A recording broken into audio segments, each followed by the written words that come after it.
முக்கிய செய்தி. சென்னை கோயம்பேட்டில் கார் ஏற்றி இளம்பெண் கொலை செய்யப்பட்ட சம்பவத்தின் எதிரொலியாக சம்பந்தப்பட்ட மதுபான பாருக்கு சீல் வைக்கப்பட்டுள்ளது. விவரங்களோடு இணைக்கிறார் செய்தியாளர் சக்தி சரவணன். சக்தி சரவணன், வணக்கம். கூடுதல் விவரங்களை வழங்கலாம். வணக்கம் நிகிதா. சென்னை கோயம்பேட்டில் இளம்பெண் ஒருவர் காரை ஏற்றி கொலை செய்யப்பட்ட விவகாரத்தில் சம்பந்தப்பட்ட மதுபான பாருக்கு தற்போது மதுவிலக்கு ஆயத்தீர்வைத்துறை போலீசார் சீல் வைத்துள்ளனர்.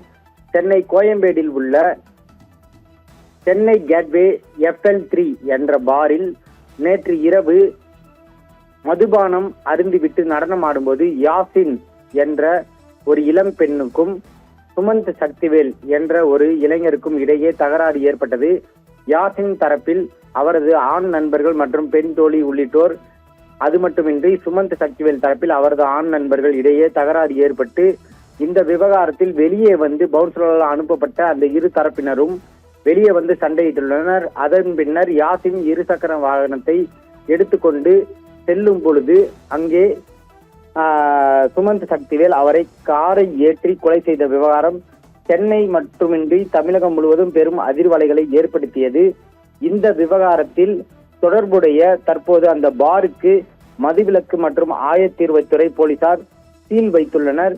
காரணம் என்னவென்றால், யாசினுடன் பயணித்த ஒரு 17 வயது சிறுமி அந்த கார் ஏற்றிய சம்பவத்தில் படுகாயமடைந்து கீழ்ப்பாக்கம் அரசு மருத்துவமனையில் அனுமதிக்கப்பட்டுள்ளார். அந்த சிறுமியை சம்பந்தப்பட்ட சென்னை கேட்வே அந்த பாரில் எப்படி அனுமதித்தார்கள் என்ற கேள்வி எழுந்துள்ளது. காரணம் என்னவென்றால், 18 வயது நிரம்பிய ஒரு நபரை மட்டுமே மதுபானம் அருந்திவிட்டு நடனமாடக்கூடிய ஒரு பாரில் அனுமதிக்க வேண்டும் என்பது விதி.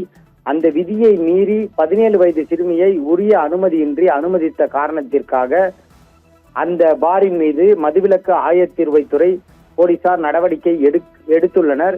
இந்த விவகாரத்தில் இதுவரை 7 பேரை கைது செய்து போலீசார் தீவிர விசாரணை நடத்தி வருகின்றனர்.